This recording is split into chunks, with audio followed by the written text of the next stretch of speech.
we've got student services training to take place of any kind. Talk to Terry Kelly, and they're really handy for this kind of stuff. So we're going to use them today to hopefully get you a little bit of interaction instead of just reading, stuff that's in black and white the entire time. And what we're going to start with is, how many of you have ever had an experience when a student was upset because you couldn't answer all their questions, when you were advising them? It's pretty much a given. And how many times has a student told you during an advising an appointment, well, so-and-so just told me something completely different? Yeah. So how many times were these situations directly related to financial aid? Yeah. So would you like an additional tool that'll help you, be consistent? So here we go. We're going to get started with just a couple of brief slides here. We purchased a product called Web Client. MCC purchased the product, and it coincides with PowerFace. The nice thing about it is you can't mess anything up when you're in here. Web Client is a product that's a read-only product that's going to give you just enough information to be dangerous, which is a blessing and a curse in many ways. The objective, by the end of this lesson, hopefully you'll be able to log in to PowerFade's Web Client, analyze the financial aid data to provide timely, accurate, and consistent information when advising students. Now, not everyone's going to be an expert after today's lesson. As much as anything, you're going to be familiar enough with the program to get in and play around. Everyone should have a login and password. If not, you need to talk to Danny Sanchez so that he can get you your login and password so that you can get in and play around it anytime you want. For today's session, we're going to use a trainee type of login. The website in front of you, jics.mojave.edu/web client. Go ahead and log into that on your computers. And we're going to be doing a little bit of informational stuff, and then we're going to get everyone involved in actually participating in getting into Web Client and familiarizing themselves with the different screens and the data available. So when everyone's there or darn close to it, you should have a login screen that looks very similar to that. And today's information, your username is going to be trainee. Could you back up to that last page? Oh yeah, I'm sorry. That's okay. Yeah, jics.mojave.edu Okay. /web client.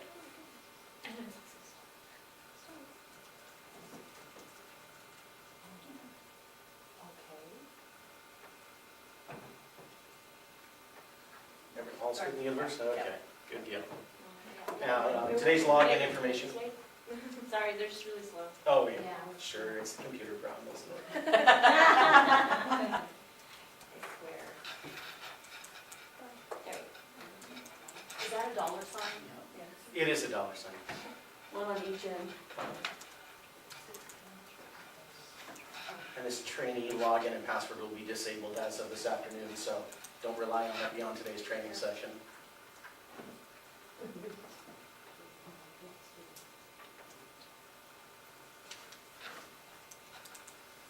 All set? No. Okay, that's fine. Mine worked. Oh. It's dollar sign, 3, 4, Still all the markers out of the room. Okay. lowercase k, lowercase f, and dollar sign. Thank you. That's I right. gotta make sure. Oh, good. Oh, good. Okay. Ready? Bullhead, Havasu, everyone logged in okay? Any questions? Are we there? We're good, go ahead. Okay, I know.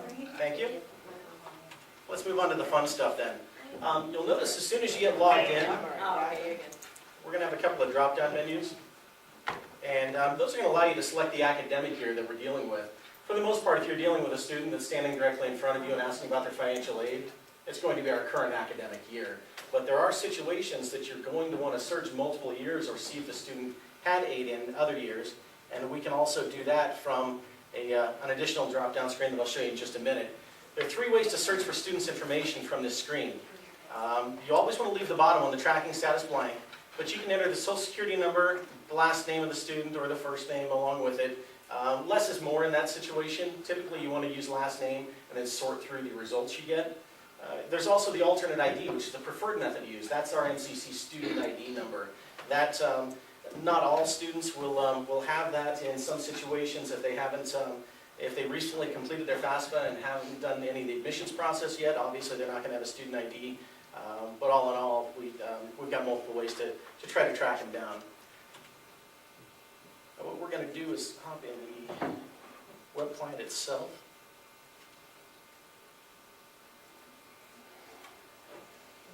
Now, we're talking about the 2011-12 academic year, which is our current academic year. If you just hit retrieve on that, it's going to bring up the query information that we just discussed. And this is going to limit your search results to only the 11-12 academic year. The nice thing is, if you go to the left margin and select all years, and then you put in a student ID number, for purposes of training today, the information you're going to see is live information. They're actual students, but because we're all part of student services, and we're bound by the same confidentiality, whether we're in training or whether we're actually in a real-world environment helping students, it's not a big deal as long as the information doesn't leave this room in any capacity other than professional. So 110085 is going to be the test student we're going to look at.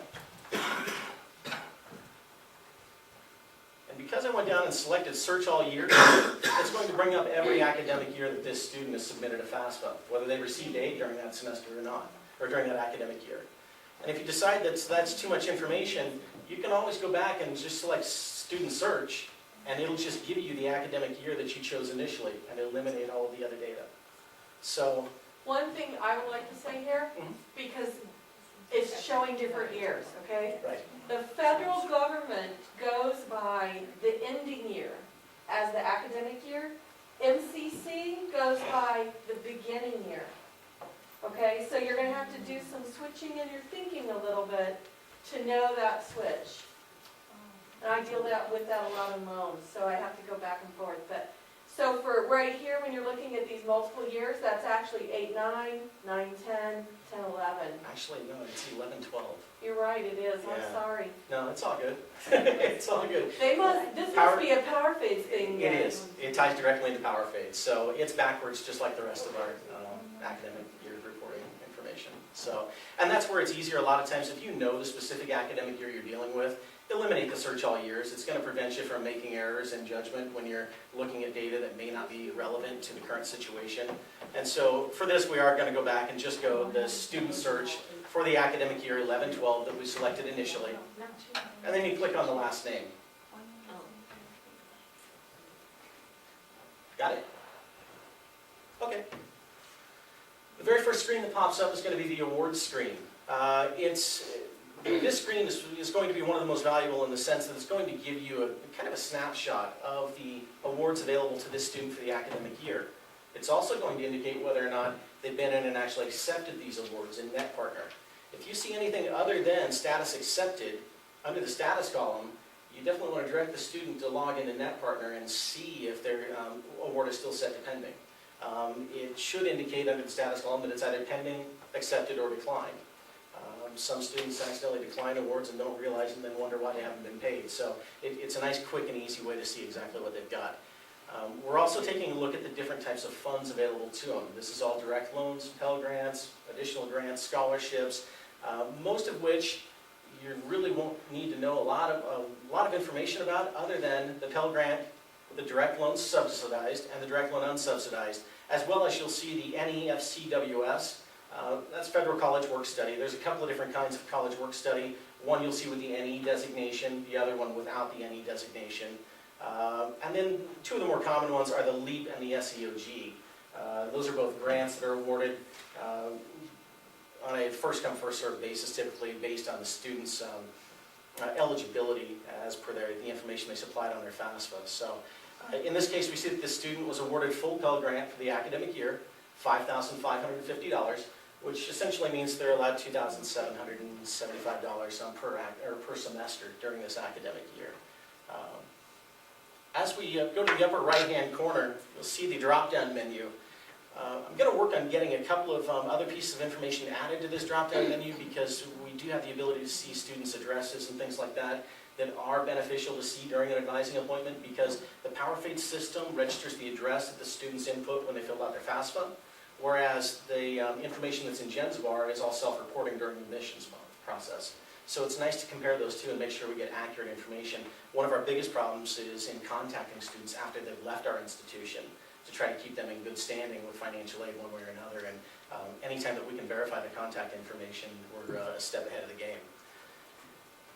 This is the awards by POE, period of enrollment. And this one is is great when it comes to discussing the specifics of any semester that a student is inquiring about. We can see that this student, as we discussed on the last screen, was eligible for $5,550 in Pell Grant.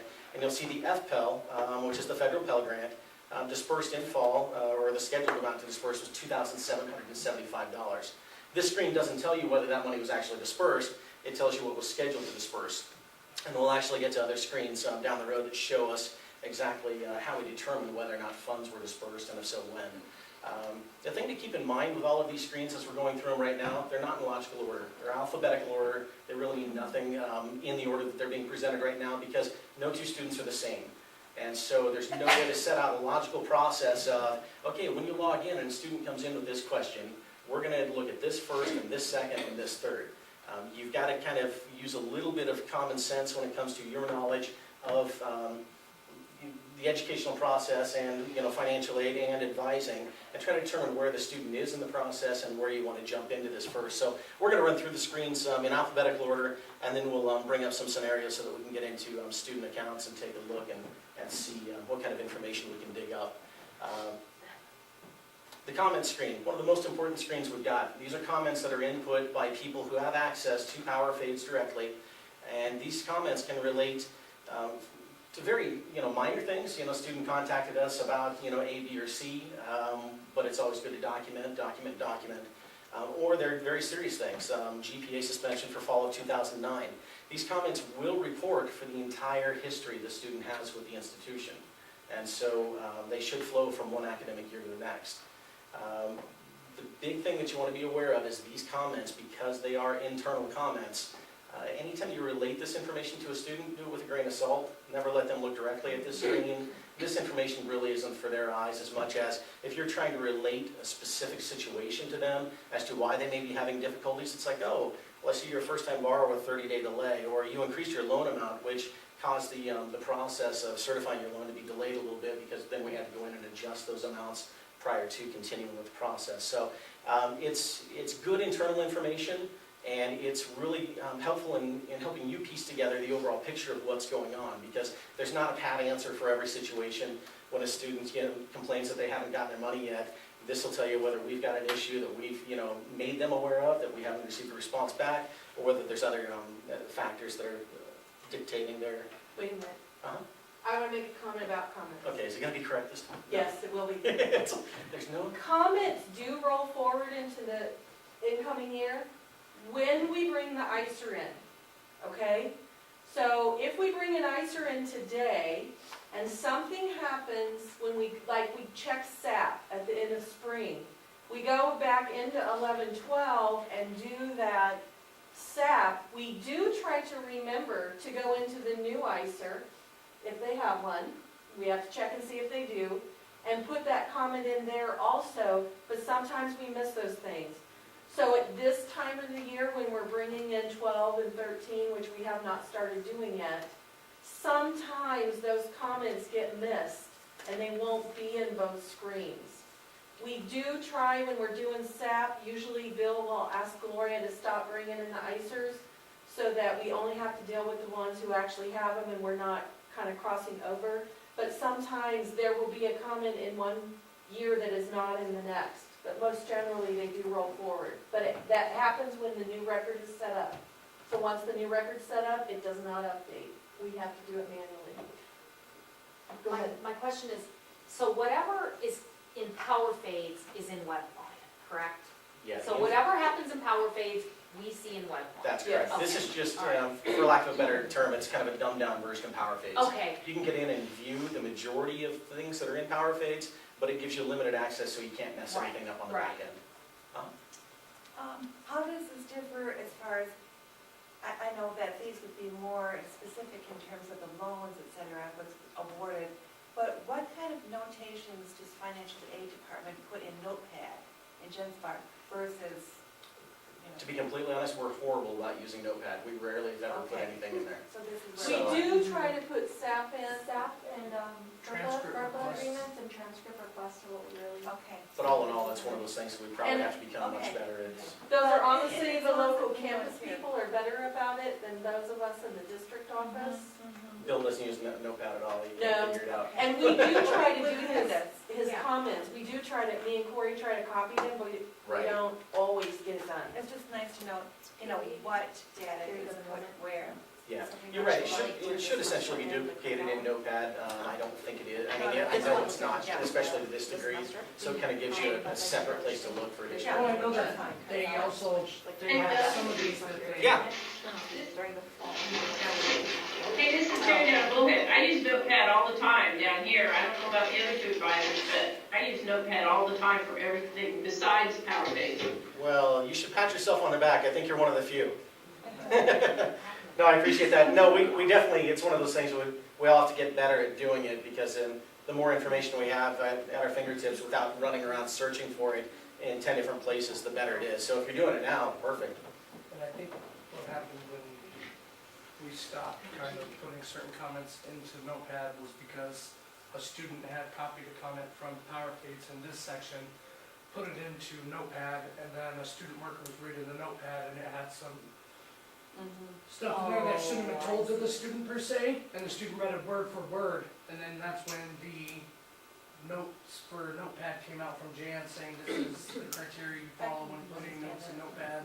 Don't put anything in there that may be related to the student by a fellow student that could be offensive to them or things like that. So I think that's what some of the individuals in our department stopped putting certain comments in regards to that, but I know we always do it for transcripts and things like Now, that. I'll probably say this more than once, but this screen is going to be a really helpful screen to you. Yeah. The comments, but then the documents as well. A lot of times when you get a student that comes in, you guys told me I was all set to go, and where's my money? And you look at the documents and realize that now every student that's getting a loan is going to be required to do a participation verification form before disbursement. And the dates on that form can be no greater than 7 days from the date of disbursement. And so a lot of students either overlook that, ignore it, think their money's just going to flow regardless. And the document screen will show you the documents in PowerFades and their current status. All the documents have to be set to receive for that file to disperse. I've used this, And it's, and it helps. yeah, it's one of the best resources we have. And if you see that column right there that says required for, that will tell you, if it's disbursement, it's gonna hold all their funds from showing, it won't show on the business office side so that they can register. Right. If it's packaging, and the packaging is complete, then it will show, okay?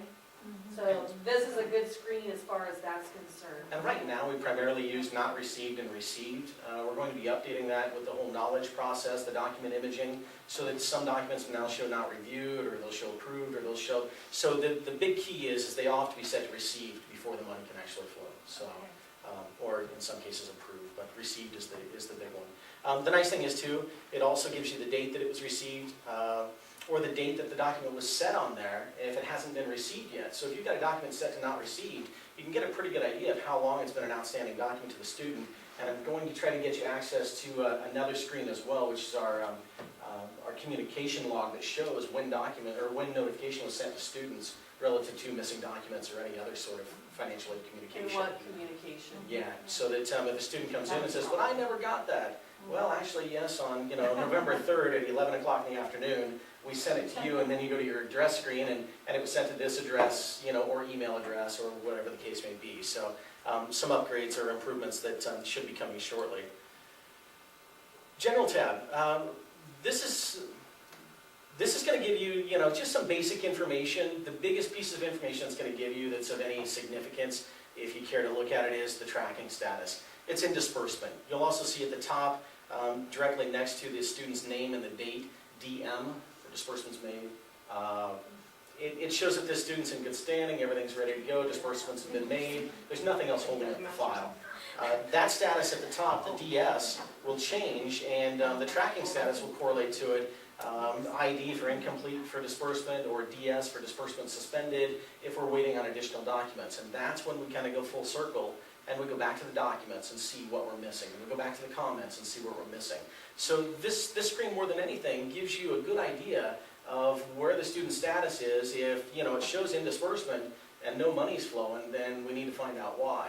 More often than not, you're going to find the student that comes in and says, where's my money? And you'll see the screen, and it's not going to say it's in disbursement because we're still waiting on some sort of outstanding document or situation to be corrected.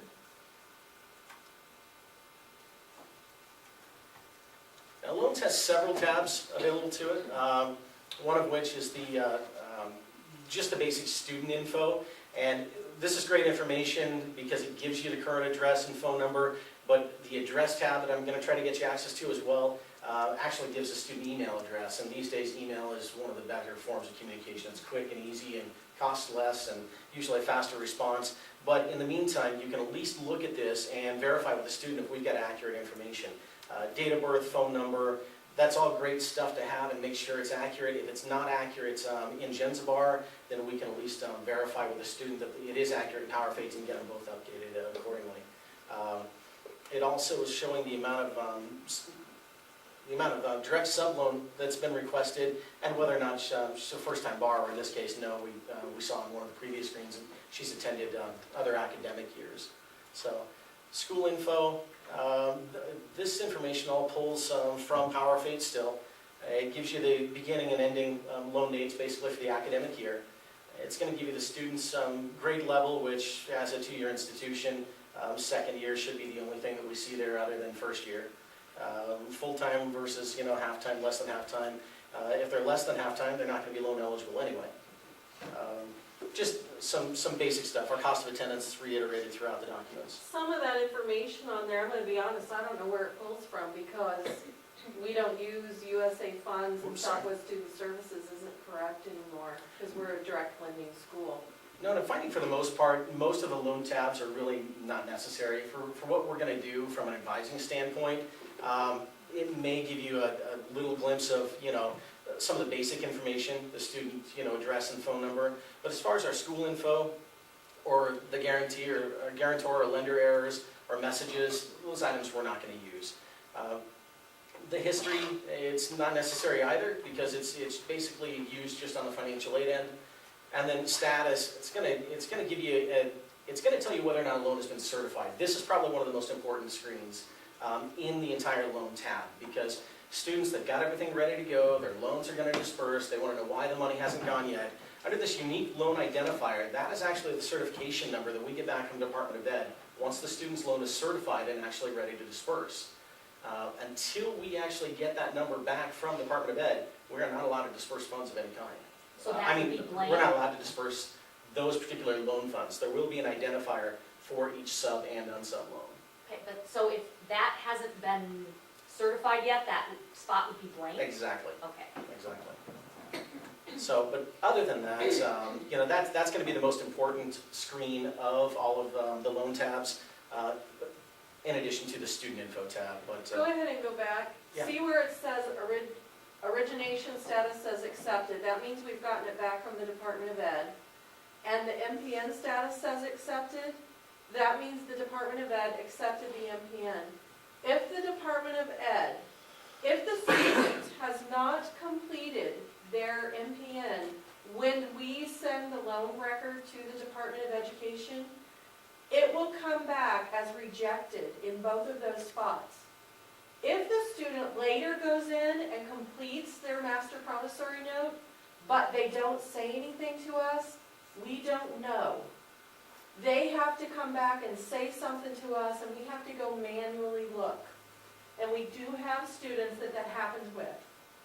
We have to go manually look them up, see if their NPN has been completed with the Department of Ed, and then we have to come in and manually accept their master promissory note and change those two items to accepted to get that loan to be in the set status that it needs to be. So that at number one, it will disperse, but it would also show as anticipated aid. So if you see that there might be a loan identifier number up there, but it says rejected and rejected, you need to, number one, check and see if the student has done their NPN, and if they have, contact either Corey or myself so that we can check it, okay? And we always have some, especially in fall. And this is far more, this is one of the really involved portions of the process. A lot of the stuff you're going to be familiarizing yourself with initially are going to be the easy questions. Do they have eligibility? Do they have awards eligible for them? If so, have they dispersed? If not, why? Are there outstanding documents? Those, minor things. Well, minor things in the overall scheme of things. And then as you become more familiar with the system, then you'll dive more deeply into understanding the certification numbers and the MPNs, and if you don't see values in those fields, how does that relate to this student or this transaction, and so that we can help get them pointed in the right direction. No one's expecting you to know it all right off the bat, and to be completely honest, until you hit your first couple of loan disbursement periods when students are yelling about why haven't they gotten their loans yet, the certification numbers really won't mean a whole lot to you in these screens. So once or twice being directed there when students have questions, because everything else is in good shape, and that'll start to kind of fit in the puzzle. Messages tab, not really going to be a one that you're going to need a lot of information about unless a student's, hey, I was allocated work study, and now all of a sudden it's gone. It's like, well, you received a message indicating that yes, you did receive work study, but you had 21 days to actually accept it and find a job, and you didn't do so, so the money was pulled and reallocated. So the message tab isn't going to have a lot of information that you're going to need as far as dealing with students on a regular basis. When you say they received a message, is that in the email they provided on their FAFSA? Is that student email, or is that like a letter? This should be in their award letter, actually. Okay. It's under that, when we were in Net Partner, Uh-huh. and you saw the fund and then it had messages. Uh-huh. If they click on that message, Okay. that's where it tells them. Okay. This is the fun one. This is where it all comes together, and students, comes to you and, well, I requested a loan, but, I haven't gotten any money yet. You go to the POE screen, the period of enrollment, and you're looking at fall. Well, they should have gotten a loan because, as far as enrollment is concerned, because they are enrolled in 12 credits. It's just another check. If everything else looks good and you're trying to figure out why the student may not be loan eligible now when they were initially, well, maybe they enrolled in 12 credits and then just before disbursement dropped to below 6 and they're no longer eligible. And so when they run the POE program in PowerFades to determine eligibility prior to disbursement, it's going to pick up that this student is no longer in the 12 units that makes them eligible for loans. And it's kind of a nice check and balance too, because a lot of students will get their award letter. Well, I was going to get X number of dollars in Pell Grant, and I only got, 1,081. Where's the difference? Well, the Pell Grant award notice you were sent was based on full-time enrollment status. You dropped below full-time status, and your Pell Grant adjusted accordingly. And so this screen is really a good telltale sign of what's going on in the student's account right now relative to their eligibility based on the number of credits they're enrolled in. Okay, so this updates, how often is that report run in PowerFades to show how many credits they're This is a live application also. Oh, okay. So if you look at it, Andre updates only a couple of times before the disbursement, and it's usually the day before the disbursement, when he's preparing the files for disbursement, he runs the program that brings those in from Okay. JIX. So Okay. your GensBar information is going to be the latest, greatest, most up-to-date. So Okay. you want to check it in GensBar, and if nothing else, cross-reference it with what's seen in All right. here. Because students more often than not want to know about the discrepancy between what they thought they were getting and what they actually got. Right. So now let's look at a couple of real-world scenarios. If you use student ID number 463506, first of all, let's try to determine how many years was this student here as far as their FAFSA is concerned, because they could have enrolled here at other periods of time, but if they didn't fill out a FAFSA and participate in financial aid in that sense, then we're not going to have a record for them in our web client. Repeat the number. Oh, I'm sorry, 463506.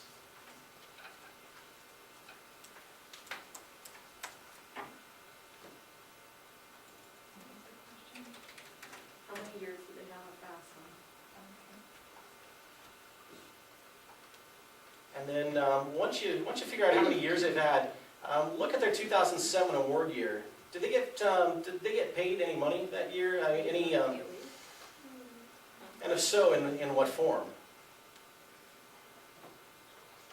So first thing we're doing is we're looking at the awards tab. And we're going to see that they were awarded Pell Grant in the amount of $1,695. And we'll just step through them individually to kind of piece it all together. Period of enrollment. For fall, obviously they didn't carry a full load because they were actually awarded $565 in Pell, whereas for spring it was $1,130. But the key is did they actually have any of those funds dispersed? We're looking for fall and spring. Both of those transaction amounts, scheduled amount was $565 and $1,130, but transaction amount, they were actually paid nothing that entire academic year. So let's figure out why. Quickest and easiest place to go, once you realize they've gotten paid nothing, are all their documents set to receipt? Do they have everything in they need to? And right there, we've got a real quick and easy answer. They're missing several documents. It looks like they were selected for verification. Their verification worksheet wasn't turned in. Neither were their W-2s and their federal taxes. That pretty much puts the brakes on it right then and there. They can still continue to, attend the institution, but they're not going to get any financial aid until those documents are received, verified, and processed. So, student standing in front of you pretty much concludes the conversation about why they didn't get any aid. Mine shows different than yours. Did you look at the 2007? Oh, no. That makes a bit, I'm thinking, I'm looking at this, it says everything's received. Yeah. That makes sense, so second. And that's it, and that's why a lot of times, if you know exactly which academic year you're looking at, it's best to not use the search all years and go specifically to the academic year in question, because then at least you know you're getting the information that you want to receive. Because you'll see the next one, 2011, same student, DM was the tracking status here at the top. And when you look at this file, accepted, everything is good there. We've got our awards by POE, everything's in good shape there. And we go down to documents, everything's set to receive. So when we go to the disbursement screen, we should actually see everything was dispersed with the exception of the subsidized loan, first-time borrower for actually spring semester. Let's find out why. This current year? Yeah, current year. Okay. Student completed on entrance counseling. So she should be pretty well set to go here pretty quick, 229. Look at documents.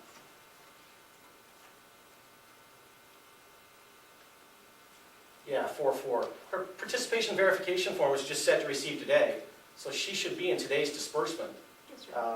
So all of the documents were in good status. Here I thought I was going to get in trouble, picked a file that couldn't answer a question. And so the big thing is when everything lines up and they still haven't gotten their money, the big thing to pay attention to are the dates. And being that you're seeing 4/4/2012 as being, the newest, latest, greatest date that's on the documents screen, we know that there's no way it could have dispersed since that document just came in yesterday. It'll be in today's disbursements. So, any questions, any direction you want to look when it comes to students, or you want to run through another? I just want to point out one thing. On this student, there also was an issue with the MPN because the MPN was just received a couple days ago, which means the student probably didn't actually complete the MPN before. And so we had to manually go look at that one to get it to set receive. Let's look at one more student real quick, just to give you an idea of awards that have been declined. Search all years, and let's look at student 218996. You said all years? Yeah, all years.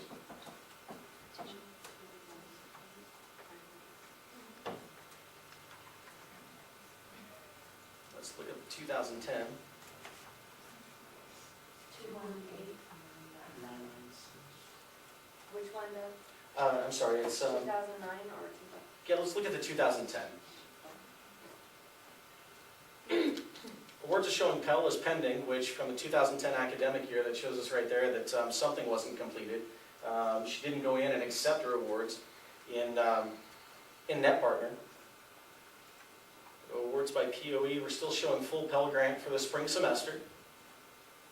Take a look at disbursements real quick, just to make sure, yeah, and we're still, verifying right there that we have $2,775 that was scheduled for spring semester, and it didn't disperse.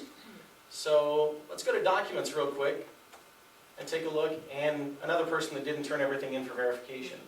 So it stops everything right there. So the big thing that I'm trying to get you to see is this system is really nice in the sense that there's no wrong place to start. If you feel more comfortable jumping in and looking at documents first, because it's quick and easy, if everything's set to receive there, then go back and check the awards or whatever. It's going to vary from student to student, but there's no wrong place to start.